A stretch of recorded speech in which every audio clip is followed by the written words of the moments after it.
I'm going to be recording class time. I'm going to record everything from class and posting it on my YouTube channel that will be linked on the Canvas course.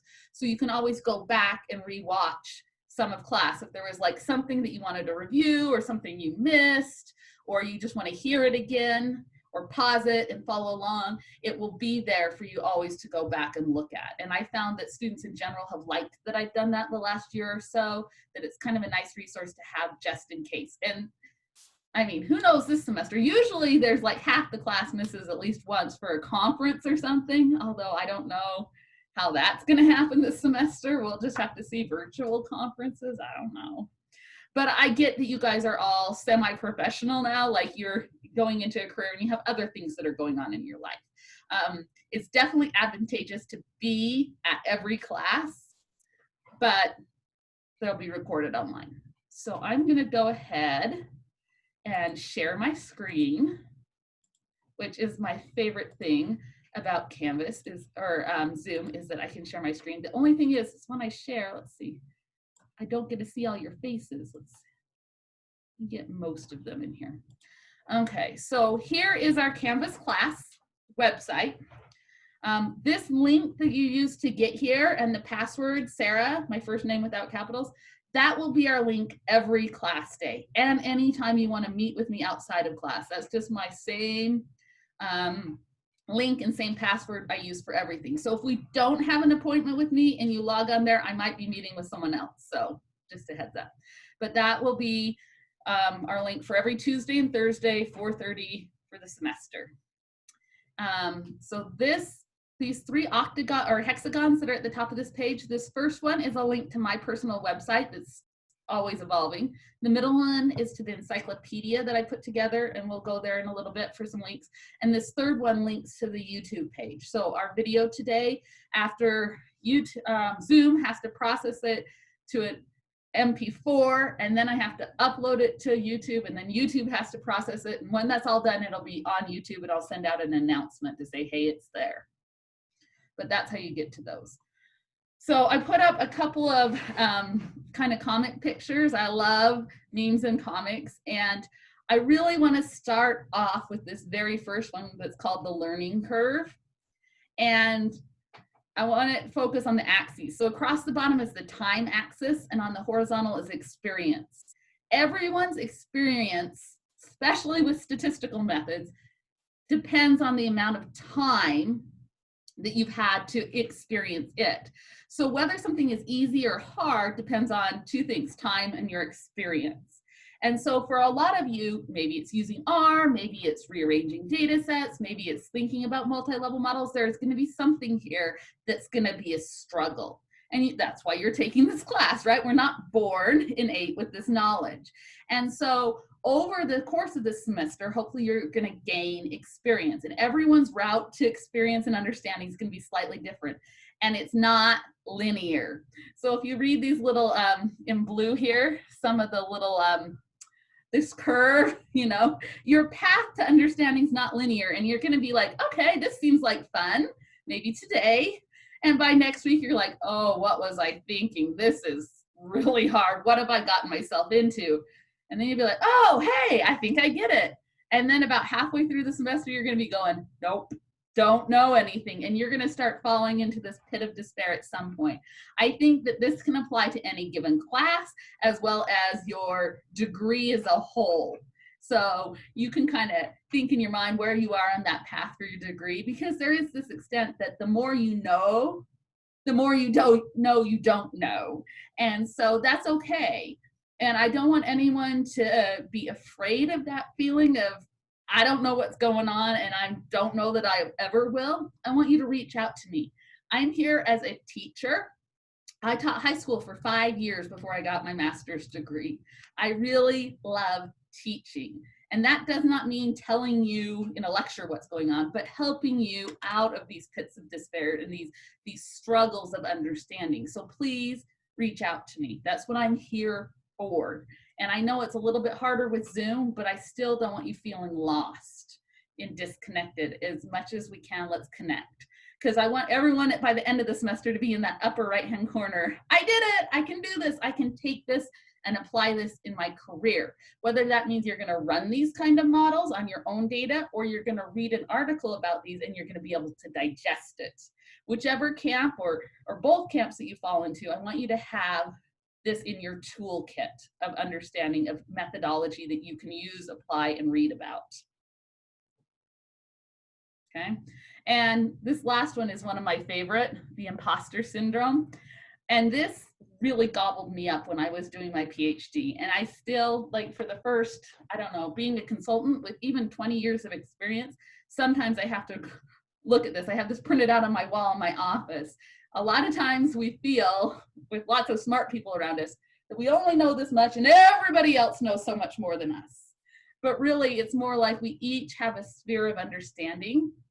And even though I'm teaching this class and I might have a little bit more multi-level modeling or statistical knowledge than you, I see that you guys have a lot more specific knowledge in your field than I could ever hope to or dream of having. And that's okay. That's why we collaborate. I love my job as a statistical consultant because my job is to collaborate. Everyone I work with doesn't need to be an expert in all statistical things. That's what I'm here for. If they were, I wouldn't have a job, right? We're going to all work together. So it's okay. So, you know, when you feel overwhelmed, just think of this picture. Okay, so in our course, so here's the start here button, and this takes us to some things to do. So we're going to do step one. We're going to look at the course syllabus to start out with. And I'm going to click on the PDF link to the syllabus. And I think I have it open. I was going to open it up anyway. Okay. So Tuesday, Thursday, 4:30 on this Zoom link. We all got here the first day. Yay. So we're here to learn about the theory and the underlying principles of multi-level model. And that's not all. We're also here to learn to apply multi-level modeling and marginal modeling, GEEs, to actual data. And that includes learning to use software to be able to run the models. And then it's very, very important, this last step, that we can interpret and communicate the results of this analysis. So on your homework and when we're in class, we're going to really learn about how to do these models so that we can talk about what they mean. And this is not a software class, but I really want you to come away with the skills to actually apply these models, not just kind of have a vague recollection of what they are about.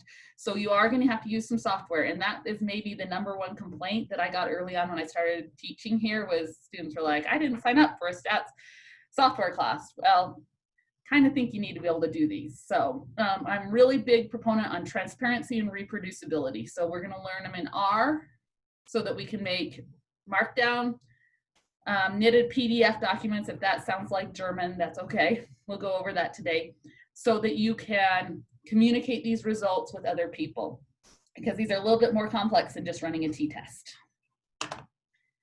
So this is a really big application class. Because of that, we're going to do kind of a flipped classroom, not a fully flipped, meaning you're going to need to read material in the textbook and some additional readings that I'll provide you, and watch some pre-recorded lectures that I will record for you, and some other ones that I think are really great, that are better than I could put together quickly. And you're going to do that outside of class, reading and watching outside of class. And that way we can use our class time together as more of a lab. So we can do more examples together, do more homework type situations together, so we can do actual analyses and have conversations about it during our class time. So I'm hoping that we'll move kind of the lecture component, where you just sit back and watch and listen, to outside of class, because that's boring. And you can do that on your own time, and then as your homework. And then we'll do like really active learning during our Zoom time together. So anyone have any questions so far? Okay. Speak up if you do. That's what we're here today for. So required learning, required materials. There's 2 books that you need to have. One is the Hawks, oh, it is here. This is Jupe Hawks And then you need to have the 3rd edition. He brought on some co-authors and really added some good material in the 3rd edition. So I know that this paperback is on Amazon. There's if we go to the Canvas page, to that getting started, where was that thing? Start here. These are links that go to the Amazon. So this book right now is under 50 bucks. This is a great readable book. This book does not have any software in it. It doesn't talk about R, it doesn't talk about SPSS or SAS or M+. Doesn't, well, I think it mentions it maybe very, very briefly. It does not tell you how to use any software, but this is more readable. And this is a really great citation to cite when you're writing about using these methods. These are hot, really, really great citations. So this is a really good book to have in your library. I've been a student. I wouldn't tell you to buy a book unless I thought it was important, but this is a really important book. The other book that I think you need is the APA 7th Manual. Christine, you raised your hand? Yay. Yeah, I looked today at the school library and they actually have the first book you talked about, the ebook in the school library for free. They do? Mm-hmm. Last time I taught this a year ago, they didn't have it. Could you email me that link and then I can share it with the class? Mm-hmm. And some of you might be youngsters and you love, that was so great that you raised your hand. I haven't seen that before. So might like the electronic version. I'm old. I said that before. I like to highlight and write in my books. So this is my preferred method, but if the electronic works with you, I don't care if you want to use that one, especially if it's free. Heck, I'm a fan of free. The 7th edition, the library might, I think they have a copy, but they're being really stingy about doing resources at the library because of COVID. Maybe we'll check and see if they have this one. This is a resource that really, as a grad student, if you're in the College of Education and Human Services, oh, Megan, you got it. Yeah, you probably want to have that on hand for writing your dissertation, if nothing else, or thesis. That's kind of an important one. And it's, you know, it looks like it's about under $25. I have the spiral one somewhere. I can't misplaced it. The spiral one's really nice because it has some little tabs. It's a few extra dollars, whichever one. So those are the books that you need for this class. And any extra readings besides those 2, I have electronic versions on Canvas that you can read through, so you don't need to purchase anything else.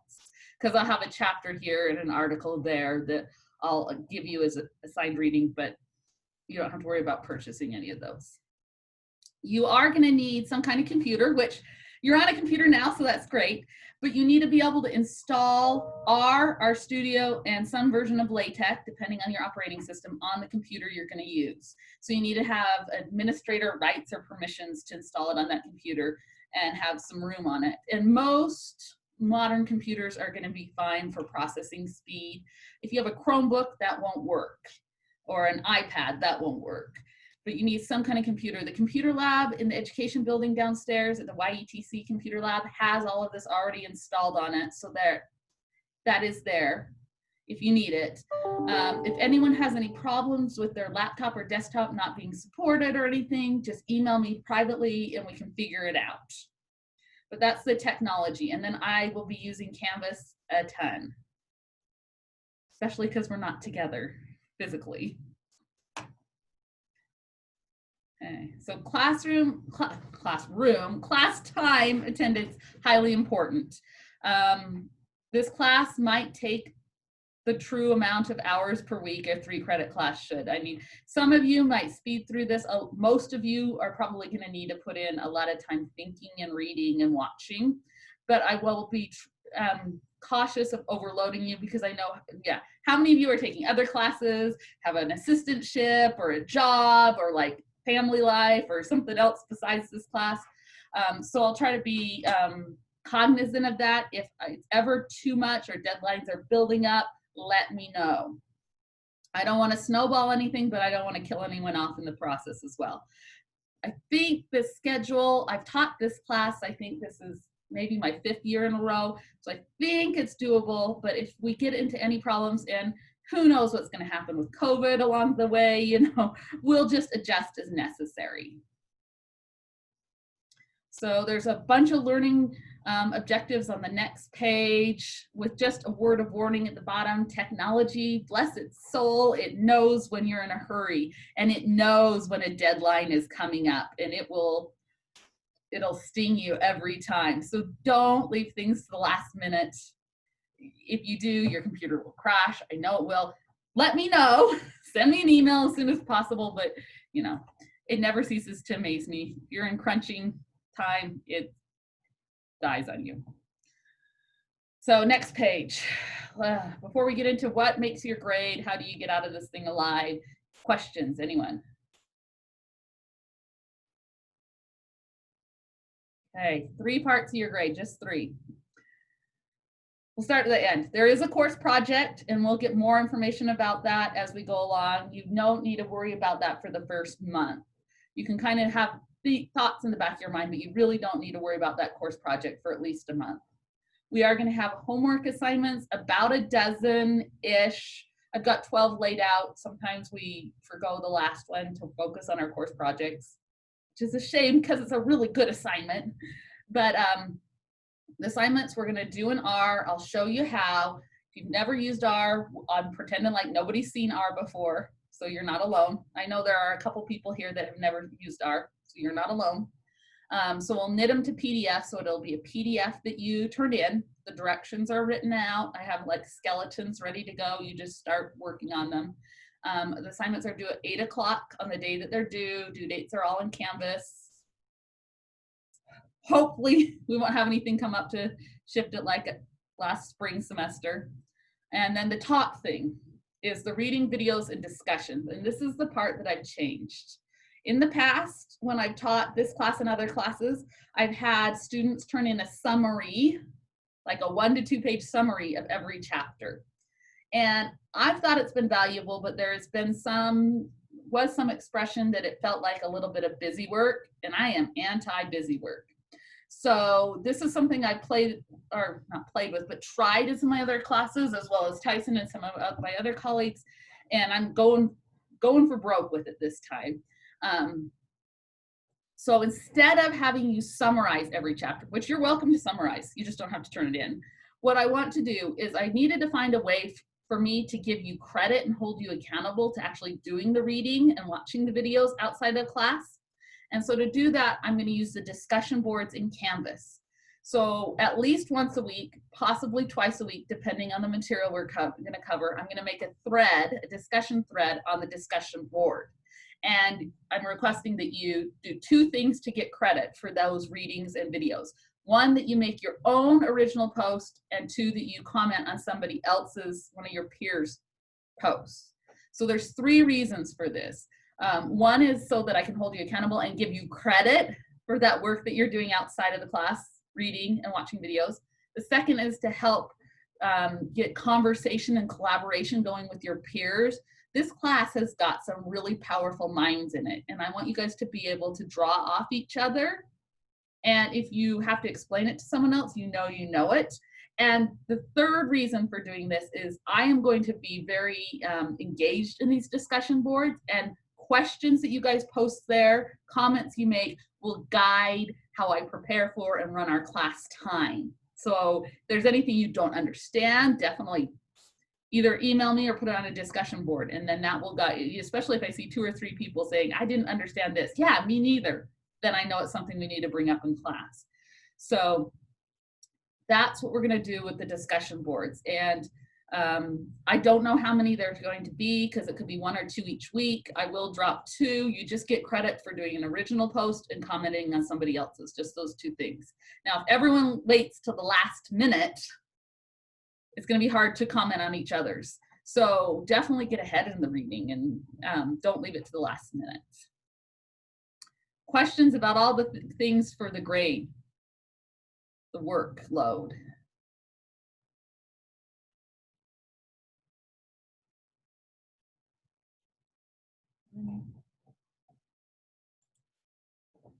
Everybody, got to switch around so I can see everyone. Okay, so quiet. I don't know that I like this. Okay, I reserve the right to change this. Usually in the past, I haven't had to change schedule very much, but after what's happened in the last 6 months, who knows? Check Canvas.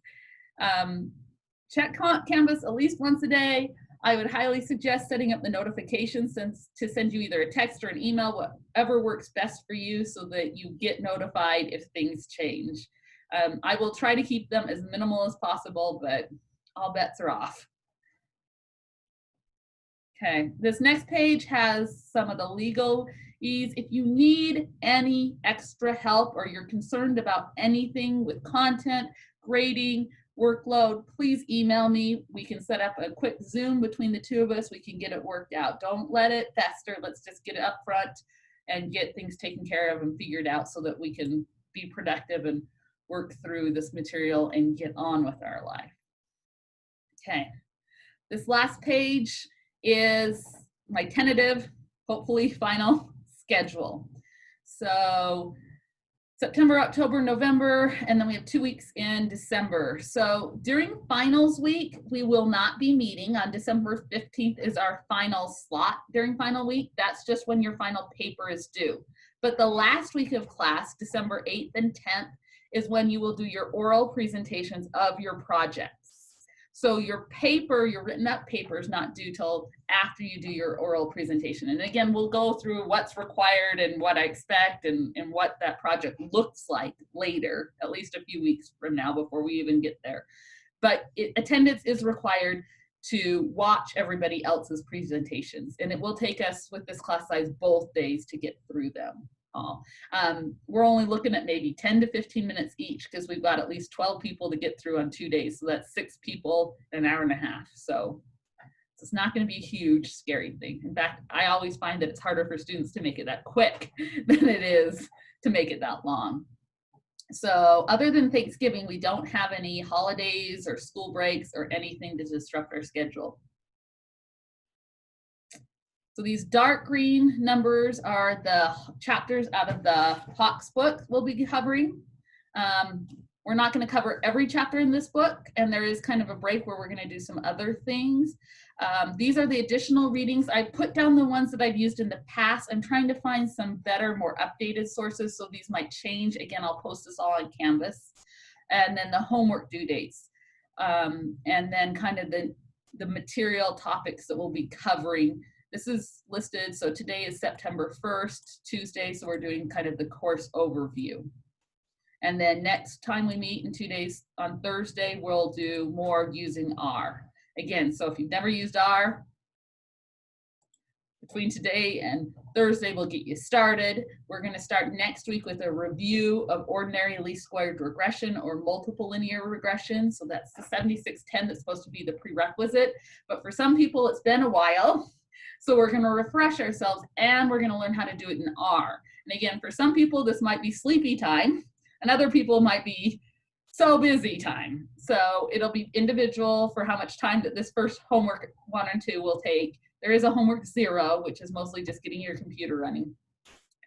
But we will dive fully into multi-level models on the 15th. Will be the first day that we do our first multi-level model together.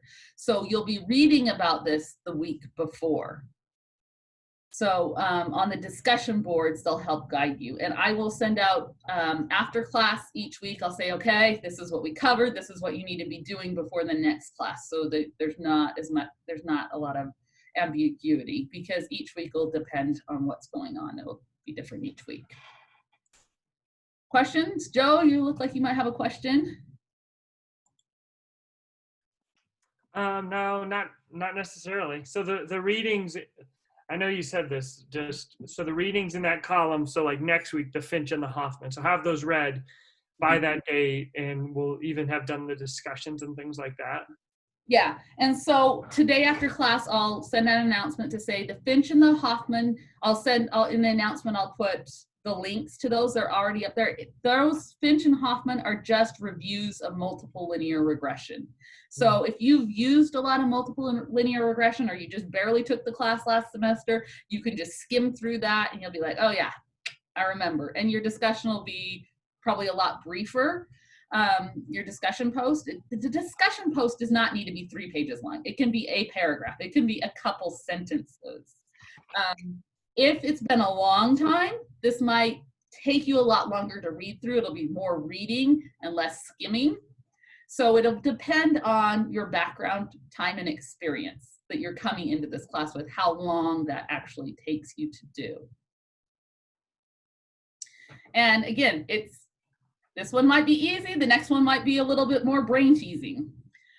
If you look at the chapters, we're doing this kind of this background information these first 2 weeks, getting into the software, reviewing. And the reason we're reviewing regression is multi-level models is multi-level regression. Everything you learned for multiple linear regression applies or is slightly tweaked. The foundation is exactly the same. We have Y as our dependent variable. We have our X predictor variables. Then we get betas that are the beta weights, or for every 1 unit increase in X, this is the beta tells you how much Y changes. And we have R squared, which are fit statistics. All of those things still apply or have an extension in multi-level. So that's why we have to review single level regression before we can do multi-level regression.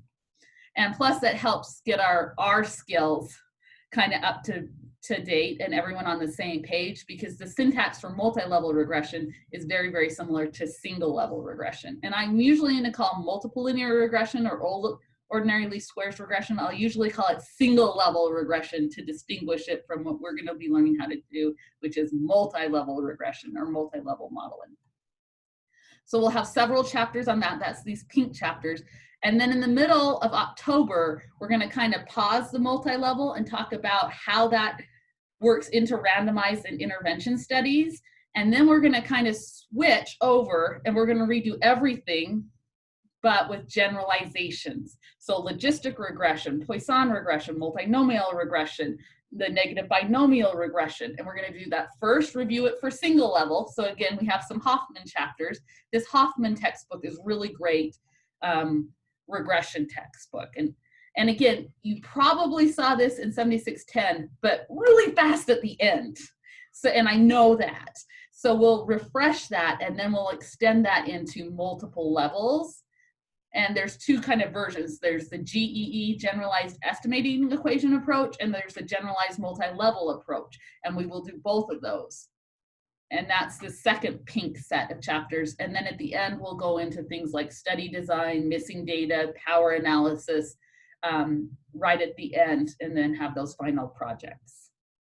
So that's kind of the layout of the class.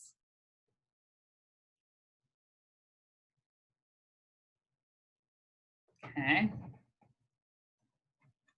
Whew. Do we need a 5-minute break? Are we doing good? We were only half hour in. We can keep going. We can make it till 5:30, right? 5:15. Let's go till 5:15 and then we'll take our little 5-minute break. Because I'm going to need a break then. You guys need a break. Raise your hand. How do you do the raise your hand, Christine? How did you do that? On the participants list, there's a thing at the bottom that says raise hand. Are you guys seeing it? I don't know if I see it because I'm the host. Yeah, I see it. Okay. I just don't want to be like, oh, raising hands, I see 2 hands. Where'd they go? Oh, Christine raised your hand, yeah. Oh, Alejandro, you raised your hand? Oh, Carly, I see yours. Oh, yeah, okay. Yay, okay. We're gonna make this work for us because there are some bonuses. Let me tell you guys, there are some bonuses to having Zoom classes that I've seen because I did it spring and then I did it over the summer. One thing is it's easy to record. 2, I see your names under your faces, so I learn your names a lot better and I can call on you. I love that because I have dyslexia and that's a struggle of mine. And also, we're going to be using software. And guess what happens when you use software and code? You make mistakes and you get errors. Anyone ever use software with coding and never gotten an error in like a whole day? Gone a whole day without an error? I haven't. And I always get errors. And so debugging the errors with your software and your code is a big deal. And in the past, when I've done this in class, a student will have a mistake or an error code coming up, and what do I have to do? I have to walk around to their desk or their table and look at their screen and figure it out. And what happens in that time is everybody else kind of does their own thing. But what we can do with Zoom is whoever's having the issue, let them share their screen, and then we can all focus in on it. And it becomes a learning tool instead of a waste of time for everybody else. And I've loved that part. So that's their silver lining. Okay. So let's go back to Canvas. Yeah, I got to shrink this down. I can't have everyone at once and see what I'm doing. Okay, so you've got to determine which computer you're going to have your software on. And then these next two are just university things about Canvas, which you may or may not need. You guys are all far on in your program. Anyone never used Canvas before? No one? Okay, so we're Canvas official, not novices. Okay, so I'm going to go back to the home. So we did the syllabus, we did the start here, we looked at all these things. Okay, so if I come over here in modules, and this is the teacher view, so yours might look slightly different. So we did the start here, how to be successful in this course. I don't think that I did anything there. Yeah, that's blank. Read your material, do your assignments. Talk to me if you have any issues. That's how you be successful. Don't leave anything to the last minute. Okay, so introduction to R and RStudio. We're gonna go over this. I'm gonna save this to last, installing all our software, how to do that. And I'm gonna skip down here to the intro to multi-level models, because I figured we can't go the first day without talking about what a multi-level model is and why we should care about it, right? That's why we're here. So I'm gonna go to this first link, and it's the RStudio workshop on multi-level modeling that I gave in spring 2018. And this is a PowerPoint. And that's what we're gonna go through. Got it opened up here.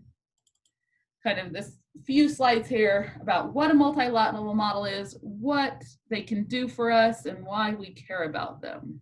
Okay, and I'm gonna have to shrink this down to just so few of you. So let me know. If I don't see your hand raised, because I'm not paying attention, unmute and say, hey, Sarah, stop. Okay. So this is part of a workshop I did a year ago. So multi-level models. One of the hardest things about multi-level modeling is that everyone uses different names and phrases for the exact same math. So sometimes these are called multi-level modelings with the abbreviation MLM. Sometimes they're multiple regression, sometimes they're mixed effects regression, sometimes they're GEEs, sometimes they're called HLMs for hierarchical linear model. All of these on the screen all of these are names for the exact same math. The ones in red are the ones that, besides multi-level modeling, that I hear the most. And the reason there's so much language to go with the same math is that multi-level models developed kind of at the same time in different groups of people in different disciplines. And internet didn't exist then. This is back in the 60s, 70s, and 80s. And so people started calling this math different things. And then when they got together, they started figuring out that they were doing the same thing. And so that's the downside to learning this, is that you're going to hear this in some disciplines, they might call it a variance component model. In agriculture, they might refer to it as a split plot design. The reason the word mixed comes in, mixed effects models, mixed effects regression, is that we're going to have fixed effects and random effects, and together they make mixed effects because we have fixed and random. If you think back to your 6600 class, you learned about independence group ANOVA, repeated measures ANOVA, and then you put them together to get mixed design ANOVA, where you had independent groups and repeated measures, like a treatment and control group, both pre and post. It's the same idea, but we can make it more complex. It's not a pyramid scheme. So the fixed effects, you can think of them as between subjects factors, so, or marginal differences, marginal characteristics. So that's why this class is called multi-level and marginal models. The fixed effects are the marginal characteristics. These are like betas that we would use in regular regression. Random effects are within subjects factors. These are the variance components. And so in an ANOVA, we can split out within and between subjects factors, variance that comes, so we have the summa squared. If we go back to our notes from 6600, we have summa squared between and summa squared within and summa squared residual or summa squared error, that's our error term. We're going to be doing that same, well, the computer is going to use the math to do those same kind of breaking down of the variance for us, but we're going to break it down into more piles or more components than you can with an ANOVA model. Am I going too fast? Okay. Why would we want to use a multi-level model? So this is the why part. And because you can analyze this data with repeated measures or mixed design ANOVA, or you can use single level regression. Heck, you could do a t-top test. So why go to something more complex like a multi-level model? There's three main reasons. One is correct inference. Inference is anytime you have a p-value. And we know that if we don't correctly model our data, we can inflate our type 1 error rate. And that means we can get spurious or kind of like fake results that don't hold up and can't be reproduced. This is especially the case if our data is nested. We'll talk about nesting in a second. It also allows us to do cross-level interactions. And again, an example would probably make this conversation easier, so that's one of the next slides. We can also look at intra and inter-individual differences. This is also one way you can do inter-rater reliability and intra-rater reliability. Because you can, if you have the same set of people rating something at multiple time points, you can see how much similar the people are to each other and how similar they are across time. That's the inter and the intra. So it's the same thing within subjects and between subjects, both ways. That's the mixed part, the within and between. So let's get to an example. And I love picture examples. Here I have a bunch of data. Each of these points is a data point, is a person, say in our study. And on the x-axis, it's hard to see, but in blurred letters, it says SES, so socioeconomic status. And the y-axis, again, it's hard to read, it says score. So I think, let's call it a math score. So what would you say the relationship is between SES, socioeconomic status, and the math score? If these were students in a high school, how would you describe the relationship? Strong, positive. Strong, positive relationship. Positive because as we go left to right, it's going, the points are all going up. Positive because they're pretty close to the line. And there's a linear regression line. Does that line fit the data? Fairly well. What if I told you, now that would be single level regression that you learned in 7610 or whatever your regression class was.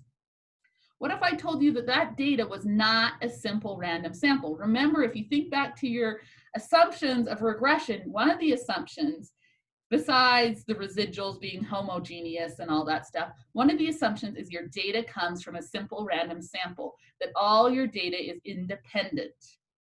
What if instead of being one random sample, this data is coming from 10 schools? Where are the 10 schools?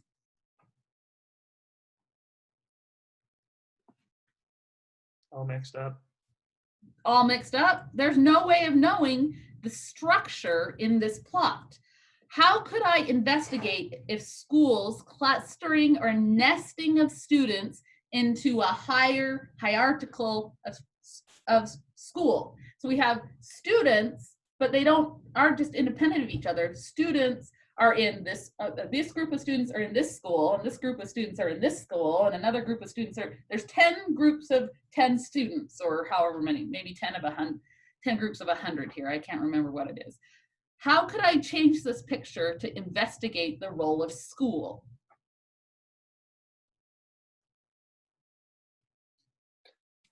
Color code the schools? Color the points by school. Oh, there's only 5 schools. What's the association between socioeconomic status and score, math score? Is your answer still strong positive? Or is there a little bit more nuance? Alejandro, you unmuted. What were you going to say? It depends on the school. It depends on the school. What about that red school down at the bottom? What's the association in that school? Basically no correlation. Basically flat, no correlation.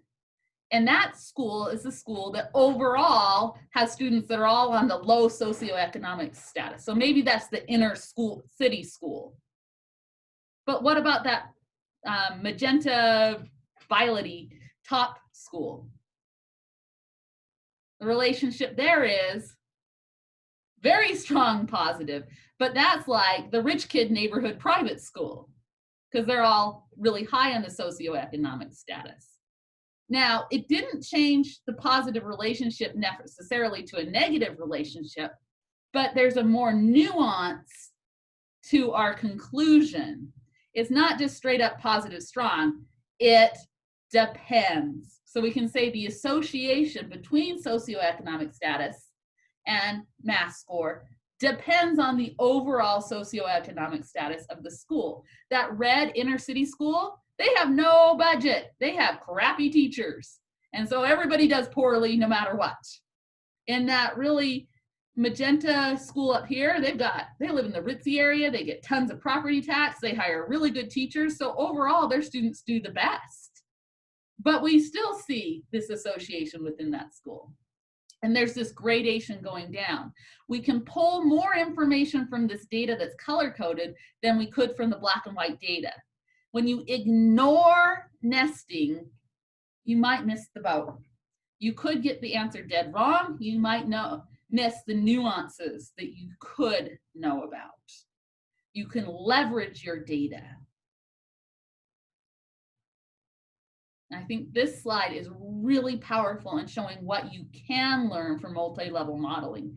It is totally made up data in an extreme case, but this is the kind of illustration to show what we can learn from multi-level modeling. Okay, let me adjust pictures again. So there's 2 main arguments for multi-level modeling, for when it is appropriate, necessary, or you should use it. Let me see. These pictures are away. Okay. This is still in the way. Come on, pictures. This is the bad part about Zoom, is the pictures get in the way. Okay. So, dependence as a nuisance. So in the schools we looked at here, the association depended what school they were in. And sometimes that's a nuisance at the variance. Like here, the relationship, the beta, the slope of the line is different in each group, but the tightness of the cluster is about the same in each group. How much it varies from school to school, sometimes that's a nuisance we want to account for. Sometimes that's the phenomenon we want to study. We can have both scenarios, but if we ignore the dependence or the nesting, the best case scenario is our standard errors are going to be deflated and our p-values are going to look sexier than they should. That's our takeaway message. So in this data, if we did this first regression model and we only fit one single level regression, we might come up with that is a strong, significant relationship, and maybe beta would equal, I don't know, 2.7, some number. And then we get a standard error and we divide beta by the standard error to get the p-value, and we would say statistically significant. But if we break it down over here, it could be that all the schools lined up on that same line. That's not what this is showing. And then we would get the same story. But even if we get the exact same story, we'll get doing it all as one group when really the people are in nested groups. Ignoring the grouping will always make your p-values look sexier than they should be, which leads to spurious results and non-reproducible results. Which, who wants to publish something that nobody else can say, yeah, I agree with them? Who wants that to be your career? No. You want to publish things that other people can say, yeah, I got that too. That's the truth. That's the crisis right now in psychology and social sciences, right? The crisis is almost 70% of studies cannot be reproduced. Like half of them can't be reproduced even when somebody else is given the exact data. That's bad news. We don't want to be that. We want to do it correctly, reproducibly, and transparently. Sometimes knowing about the variance components themselves can be the thing we're interested in. Sometimes we might be interested in how much school-to-school variability there is. Sometimes we just want to control for school-to-school variability. And again, these words will make more sense as we move more into it. I'm kind of speaking on kind of an overall plane. So, independence of observations. In regular regression, the underlying assumption is that all of our observations, all of our people are independent. They're one simple random sample, SRS. That's the abbreviation we learn in stats classes, right? But sometimes our data is clustered. This is what we mean by multi-levels, multiple levels. So this could be because you have a clustered sampling or a complex survey design. So a lot of times in education, if I want to do a study on second graders in Cache Valley, how do I get my sample? Do I get a list, a master list somewhere of all the second graders in the whole valley and randomly select from that master list? Is that how I come up with my sample? No, you go into a classroom. What? Say it again, Mike. No, you go into a classroom. You pick some classrooms and take all the students that exist in those classrooms. And hopefully it would be a somewhat random selection of classrooms. It's probably going to be convenient classrooms because you know the principal or the teachers or whatnot, but it's still not a fully randomized at the student level. Even if you randomize which classrooms get treatment and which classrooms get control, the students are not just random selectively students. The students naturally exist in clusters of classes. And that's not necessarily a bad thing. Sometimes it's the only way we can get our data. Sometimes if we're looking at therapy patients, we wouldn't just get up. There's no master list of all people with OCD. What we might do is go to some clinicians that treat OCD and have them try to enroll their clients that have OCD. But again, we've first selected the therapist, and then within each therapist, there exists a subsample of participants. Anytime we have this multi-layer or multi-level, first I select classrooms, and then within the classrooms, I select some or all students. First I pick the hospitals, and then within each hospital, I go about picking patients. Anytime there's multiple levels to your survey or sampling design, you have clustered data. Students that are in the same class are probably more similar to each other than students that are in different classes. Patients that are seeing the same therapist share a therapist, so they're more likely to have some more similarities than two patients going to different therapists. Sometimes that correlation or nesting is strong, sometimes it's weak. But if we ignore it, we might get the wrong picture and we'll definitely get the wrong standard errors.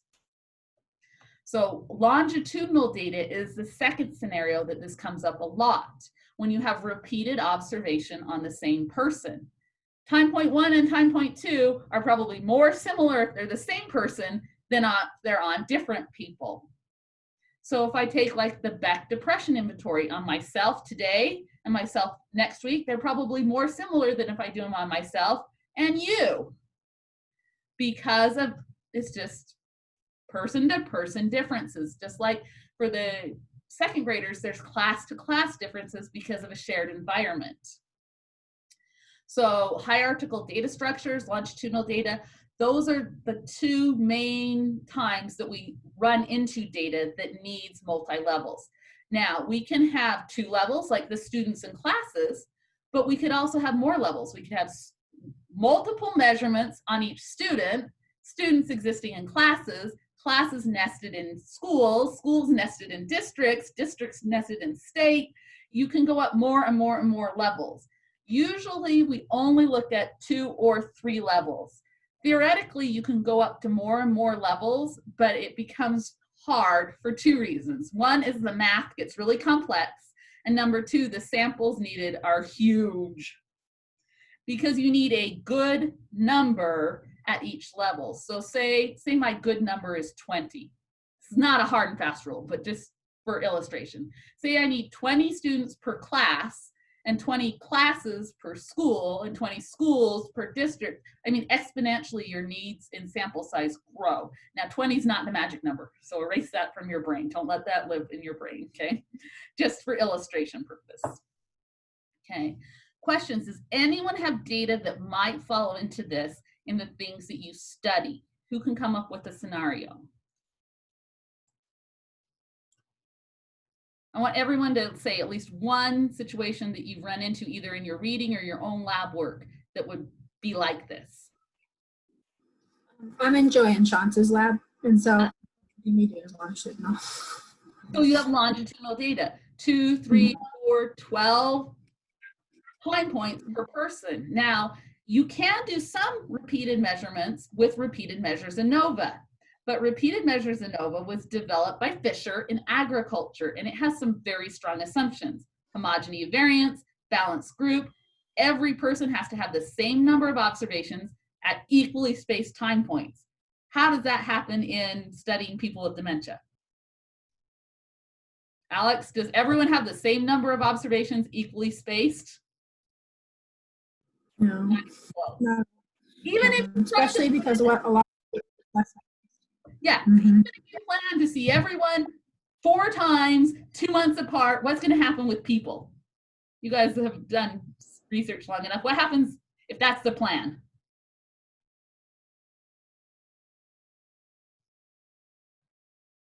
Just doesn't work out. Yeah, what happens, Candace? They die on you, they fall off the globe, they don't want to They participate. drop off, they choose not to continue to participate, they move, something. Or they come in a week late, or yeah. Multi-level modeling lets longitudinal time points be unequally spaced, and different people have different number of observations. In repeated measures ANOVA, if you have 4 time points, if anyone doesn't have all 4, the whole person gets kicked out of your analysis. In multi-level model, you use all the data you have, regardless if it's complete or not. Okay. Alex, thanks. Who else has got an example? I know you're familiar with our eye tracking data. So how is that multi-level? Tell everybody else. So we lose a lot of data when people blink. So it's millions of Excel rows, but everyone has different amounts of data, like blinking or looking away from the screen. So you have multiple observations, multiple points on the screen or zones on the screen that you're looking at. And some people have all the zones, some only have some of them, whether you're looking at geographical zones or time zones, but you have multiple zones or times per person. So there your observation times or zones are nested on person or within person.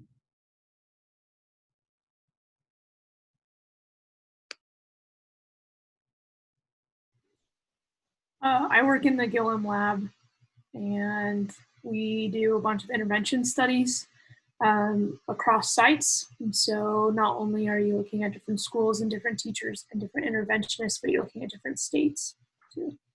So you've got lots of levels there. So which levels are important to include and which ones aren't is an important question, and one we're going to learn a lot more about how you decide that, because you can't model every level, but you definitely have different sites, and with states, and within each state you have different sites, and then you said importantly you have different people that are doing things differently within the site, and you want to control for. The more you can control for all this stuff going on in an observational study, like you can't totally randomize everything.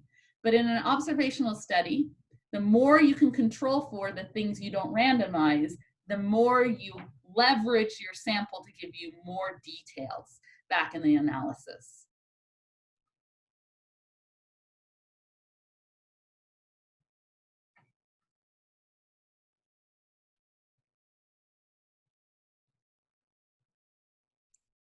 Another example I thought of is just like people taking different kinds and quantities of medication, and you can get pretty complicated layering, I suppose, of that.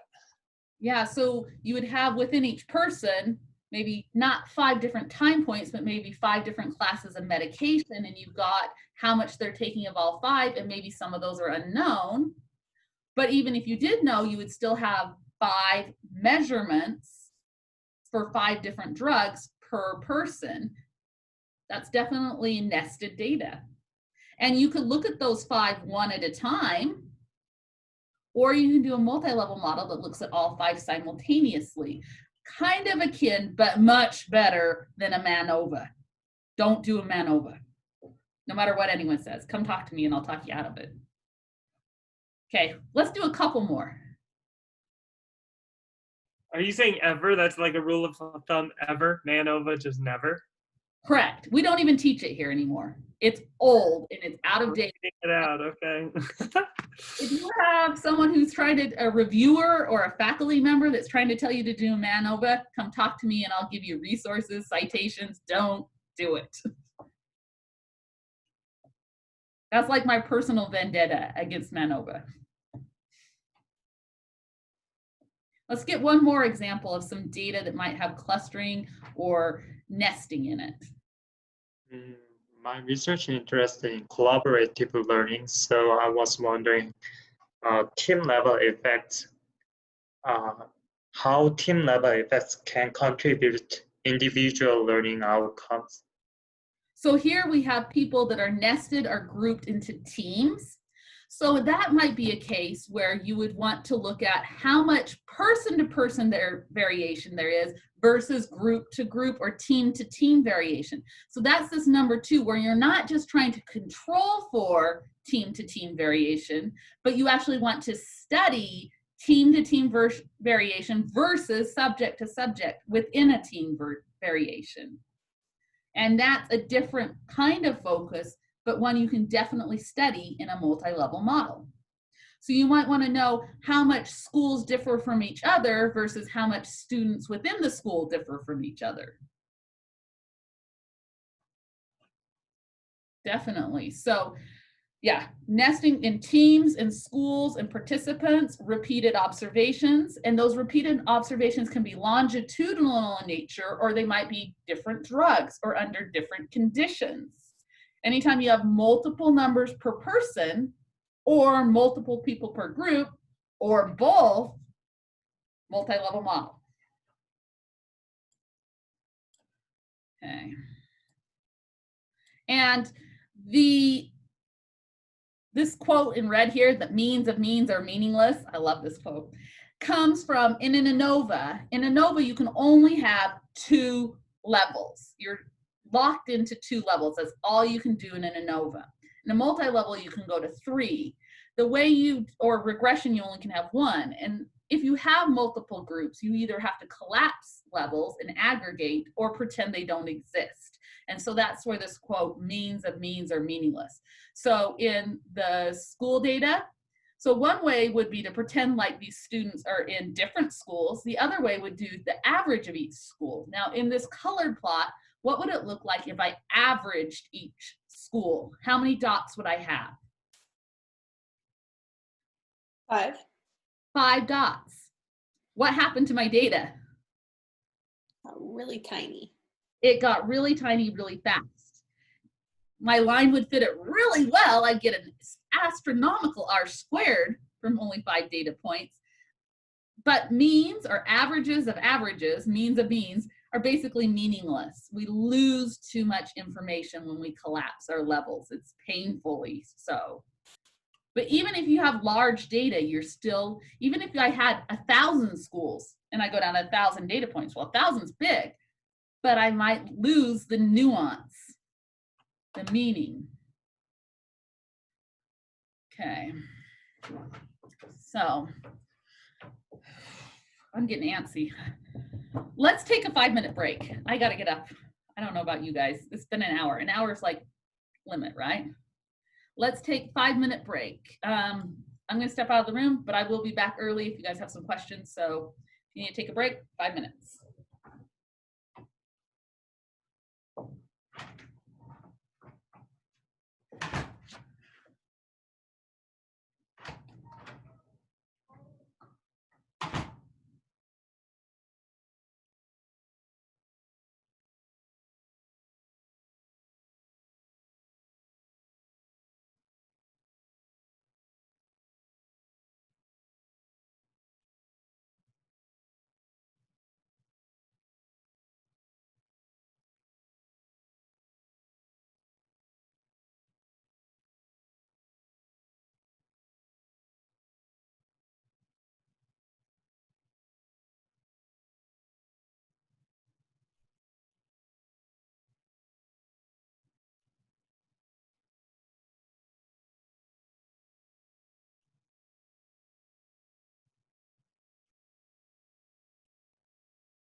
Sarah, Hey, you totally told me to use a MANOVA for my dissertation, and then you changed your mind, but you did tell me.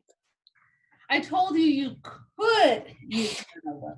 I doubt I ever said you should. Maybe you should in the context of your committee to get through, but We were talking about different like things to use, and then we like settled on MANOVA, like you, me, and Mary Ellen. And then I met with you again, and you were like, "No." sorry, I have a vendetta against them. I know you do. So what are you Yeah, gonna do? Are you gonna go There's with definitely best practices and then things you can get away with. yeah. And the best dissertation is a done dissertation. So there are a lot of old school faculty members that want to see a MANOVA before you do the individual ANOVAs. And if that's what it takes to get graduated, so be it. But we hadn't even done my proposal or anything. It was just you, me, and Mary Ellen. Yeah. And it was probably more Mary Ellen's say than mine, but. No, she would go with you on anything. It was very you. But I mean, it wasn't like you were like, oh, MANOVA. I think we were kind of stuck on what to do. Yeah. And then we did that, and then I met with you again, and then you're like, no, I would never. And now I have another meeting with you to clarify this. Okay, good. Again, to make sure that that's still our plan, because it seems to change every time I meet with you. Oh, you know, I reserve the right to change my mind. It's fair. Not good. I'm sorry. Hold me. All right. Remind. What'd you say? Remind me when we get together. Say, now you've already changed your mind. Are you sure? Yes. You reserve the right to have one more change of your mind. And then after that, you are not allowed to change your mind again. Oh, I think I already used my one time. I'll give you one more because even I'm not 100% sure. But so kind. Mm-hmm. And then after that, no more. Like No you were more. set on it after that. We're gonna We get talked about it enough. Yeah. What we got was the same that? problem in my lab. Melanie loves MANOVAs. Oh, does she? So I'm here to free us from the tyranny of MANOVA. Yeah, I will back you on that. But see, you didn't want to do MANOVA, but you also didn't want to do multi-level modeling. Yeah, I think there are times when neither is a perfect situation. Mm-hmm. And that's why there are very few cut and dry rules. So all of you guys have had some statistics training in your life at this point. You've taken a lot of basic classes. You're taking some advanced classes. And you're to the point where there are no recipe cards anymore. It is not always a science. Sometimes it's an art. And I find myself as a statistical consultant, my most frequent, for those of you guys who have worked, about half of you who worked with me, my most frequent response to a question is, it depends. Mm-hmm. Depends on a lot of things. And a lot of times it depends on your potential or feasible sample. Mm-hmm. And sometimes that, holds our hand and limits what we can do, Mm-hmm. I have a quote up here on my wall from Cohen, and he says, I love this, Cohen and I could be friends. Not about everything, but about this. He said, I have so heavily emphasized the desirability of working with fewer variables and large sample size that some of my students have spread the rumor that my idea of the perfect study would be 10,000 cases and no variables. They go too far. So, the math always wants a bigger sample and fewer variables, but really the researcher typically has less sample and more variables they want to investigate. And so it's this balancing game. So sometimes a multi-level model would be the best to address your question, but the feasible sample size limits what you can actually do. So ANOVA and NANOVA bolster your sample size by enforcing strict assumptions. The problem is human subjects samples rarely meet those assumptions of homogeny of variance and sphericity and compound symmetry. And so sometimes we're in the catch-22 of we only have enough sample to do an ANOVA or a MANOVA, but we don't really meet those assumptions, so we should be doing a multi-level model, but we don't really have the power, sample size big enough to power that. And I think, Candace, you were kind of in that situation of, I don't know, neither's perfect. Yeah, we'll chat again. But yeah, that's pretty much the problem. Yeah. Okay, I would love to finish this slideshow with you guys because there's so much good content here, but I think I'm going to hold it off till Thursday because I want to go over the 3 software you need to have installed. And we're not, we're like 15 minutes now, so we're not going to have a ton of time here, but I do want to hit those because that's your homework. So I will probably, after we get off of class, have to make a video to follow it up, but I think we'll be able to do it pretty close. So, so we were down here on the intro to multi-level modeling. We just went through the workshop slideshow, the first slides. Here is the first chapter of the Hawks textbook. This is the 2010. That's the second edition. I need to put I'll put the link that Christine sent me in an email to the library one so you can read the 3rd edition. Okay, so even if you don't have the book yet, you'll have the link to read it off the library website in the meantime. Okay, so I'll update that after class. There is some additional resources you don't have to read, but here is an article about moving away from ANOVA into the mixed model, that transition.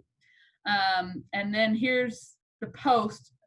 This is a post about advantages of running a repeated measures ANOVA as a multi-level model. So if you're coming from more of an ANOVA background, there are a lot of fields that are pro ANOVA, which sometimes they work. Sometimes they work really well.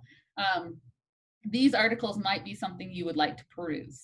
But for the remainder of the class, I'm going to come up here to the Intro to R, RStudio, and R Markdown. And the first link here is to the Encyclopedia Volume 1 Software Setup. So I'm going to go to this. And let's see, I'm going to open it.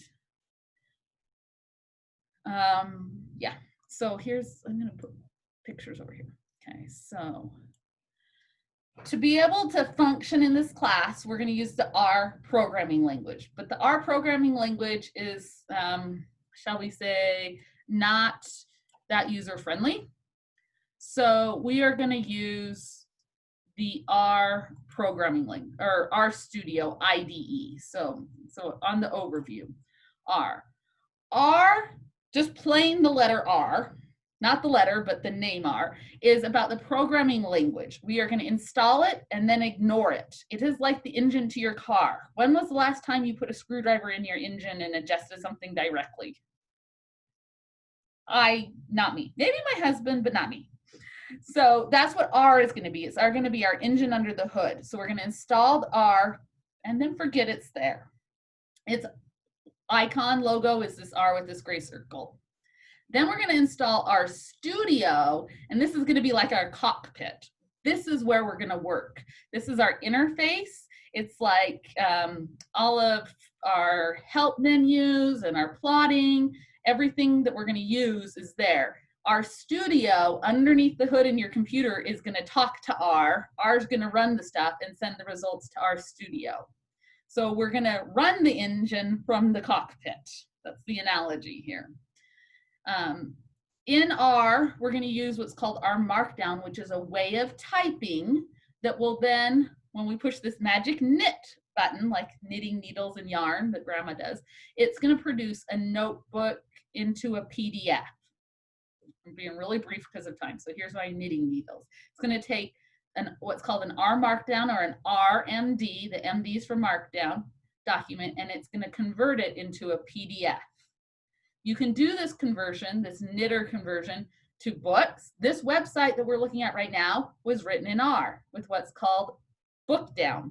My personal website is written in R, and it's knitted with what's called Blogdown into an HTML to host it on a site. We are going to do just to PDF. Now, side note, you can knit to Word, but it's ugly as sin. I do not suggest it. So we're going to knit to PDF. Pros of PDF is it looks professional, and you can open it on anything. You can open it on any computer, any browser, a phone. You don't need any software to open a PDF. So that's why we're going to create PDFs as our final documents. Okay, so there's a lot more information here about dynamic reporting and some benefits of using R. But in the interest of time, I'm going to go to the second chapter, which is installing the software. So this is your homework for tonight, is to install these softwares. So the first one, we're going to go to r-project.org. And this is where we get the R programming language. This is step number 1. So when we go there, there's some pictures here that show you what to click. Now, anyone who has R already on your computer, still do this so that we're all using 4.0.2 version. So we're all on the same version, okay? So that everyone has the same errors at least. So I only have one set of errors to debug. So Sarah? Yeah. If we already have it, do we need to go through these steps, or can we just update our packages? So we need to update RStudio, and the packages. LaTeX, you shouldn't have to update if you have it. Okay. So yes, how do we? Oh, go ahead. go through these exact steps. You can have multiple versions of R on the same computer, and it won't get in the way. Okay. So it doesn't matter if you have R already or never seen it on that computer. You're still going to go to the same steps. You're going to click here to go to this website. You're going to click where it says download R. I've done the red highlighting. Then you have to click what's called a mirror. And these are just lots of different servers around the world. And I scroll down to the United States. Generally, you want to pick a mirror location that's close in geographical miles to you. You probably don't want to choose one in Saudi Arabia. This was more important when I learned about it 20 years ago when we had dial-up internet. So speed was a big deal. Probably not going to hurt you too much if you choose the wrong one. So UCLA or Washington is my favorite. Any of these you can pick.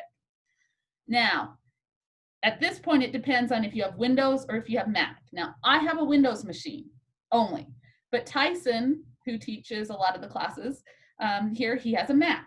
They work equally well, but you have to click slightly different things. So if you have Windows, you click where it says download R for Windows. And then you click where it says base. If you have Mac, you click download R for Mac Office Systems. And then you click down here. And depending on if your Windows or Mac, you follow, when it downloads to your computer, how you install the software. That usually goes really, really quick, like a couple minutes. When the installation menu comes up, use all the defaults, every single default. Just accept, next, next, next. Let it do what it wants to do. It's safe, and don't try to change the folder locations or else it won't be able to find your packages. Just do the defaults. And I'm going really fast. I will make a video recording of this for you. I have an older one, but I'll do an updated one today. RStudio is also free. Free is good, but not just dollars and cents. It means you can install it on any computer you want, and you don't have to worry about the license being out of date. So if you have a home computer and an office computer and a laptop, install it on all of them. I don't care. You can do that. RStudio, if you already have it, I will show you how to go through the help menu to update it. If you've never had it, you go through here. I believe you can only have one version of RStudio on your computer at a time. I think that if you try to use this link and you already have it, in the process, it will ask you to uninstall it, and it will take you through that in the installer. So you can't screw it up. So let's go there to make sure. So every once in a while, they change their website slightly. Okay, so we're gonna look for the word download. So this landing page looks slightly different, but it does say download still at the top. So we're gonna go to download. And then it says choose your version. Just do the free desktop version. The only thing you get paying money is a commercial license. We don't need that. So just download, and it will take you to the bottom, and it will say for Windows, or if you come down here, it will be for Mac. Again, this will be very quick. Do all the defaults, let it put it in whatever folder it wants to. Defaults, yes, yes, do it. It's safe, and it will do what it needs to do. So just don't go to the zip tarballs. Unless I have had, it seems like every semester there's at least one person's computer who doesn't want to play. Nice. If you have a very old Mac computer, there are some other things we have to do to get around it, and we have to install a different font. If you have an older Mac, let me know and we can get it running too. Okay. All right, so R is the engine, RStudio is our cockpit. So downloading the free version, depending on your operating system. The third piece of software you need is TeX, T-E-X. It's also called LaTeX. That is the software that formats every book you've ever read, probably, every textbook for sure. You know, all these nice tables and figures, and the headings are the same, and the format's the same, the margins, and if they use certain like lines, it's like consistent for the whole book. That's LaTeX. LaTeX is a bear to learn. I had to learn it for my master's degree. This is my quick reference guide. You guys see this? The LaTeX Companion. This is the quick guide. Who wants to learn this? Our Markdown's going to do it for us. But again, we have to install the software so it can work under the hood. You're never going to open LaTeX, but you need to install it. This one is slow. It may, depending on your internet connection, could take up to an hour to download. So just start it and walk away, go eat dinner, take a bath, go play a game, go exercise, whatever it is you do. Now, it depends on what kind of computer you have. If you have a Mac computer, you need to get Mac Tech, and here's the link to get it. It's faster to download than the Windows version, so you lucky Mac users, you. So go to the website, click Mac Tech Download. Yours will be a little faster. Windows people, this is one place where we don't do as well. Windows users have to get MIC Tech, M-I-K, and you can't get the basic version. You have to get the full download, the complete download. If you get just the basic, you're gonna have hang-ups very quickly. And this is where it's slow. Again, it depends on your internet connection and the speed of your processor, how fast this will go.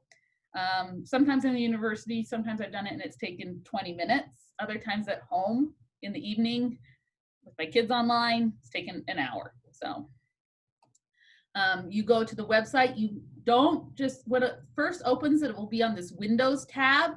If you click that, it will give you the basic, like, small version. You have to click over to all downloads and then down on Net Installer and download the full version. Be very careful that you click on the Net Installer to get the full version. There is something called Tidy Text. If you've been around R, you might have heard. It's not quite there yet. They're trying to make it easier to knit to PDF with LaTeX without having to install the entire LaTeX setup, but we're going to need it for now because Tiny Text just not there yet. There is some good news if you go this route of getting, well, I'm asking you to for class, but in case you haven't heard, Tyson and I have built an R package, which we'll talk about packages next time, that does all the formatting and referencing and table of contents building for your dissertation automatically, so that it fulfills all the requirements for the School of Graduate Study. Tyson and I had 0 changes from the School of Graduate Study when we used it for our dissertation. And we've had 2 people submit in the last little while, and I have another person, my student I'm mentoring, that's doing it right now this month. It's really, really slick. It auto page numbers and it auto figure and table numbers. It does your table of figures, your table of tables, your table of contents, margins, everything perfect to the School of Graduate Studies specification without having to touch Word. It's very nice. So I am making some YouTube walkthroughs this month of how to do that. So it's not up yet, but if you are writing your dissertation in the near future, which is probably all of you, it might be something to consider if you're not in Teal. Teal doesn't like it. Why the heck not? Teal has one person that they want to look at every dissertation for their students to make sure you follow all the formatting guidelines. She reads, you have to pay her to read through your dissertation for formatting.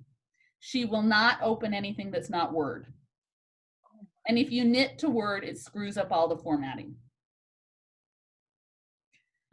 Well, that's totally stinks. That's too bad. Sean Whiteman, the dean for associate dean for research, Dr. Tyson Barrett and I, we tried to fight that fight and we got crushed. So it's department, you know. So if you're in any of the other departments in CEHS, I think you're okay. I don't know about outside of CEHS. So does everyone, so for homework, get those 3 things installed and or updated on your machine you plan to use, or multiple machines if you want. And let me know about any circumstances. If you know you're gonna miss a class date, let me know. Any other concerns, comments, let me know. Email, don't message me in Canvas. That Canvas email, it looks like email in Canvas. I don't get that notification. Just plain email, sarah.schwartz@usu.edu. Okay. I'll also stay on longer if you guys have individual questions, if you want to chit chat. Thanks for class. This is going to be good. Thank you. Thanks.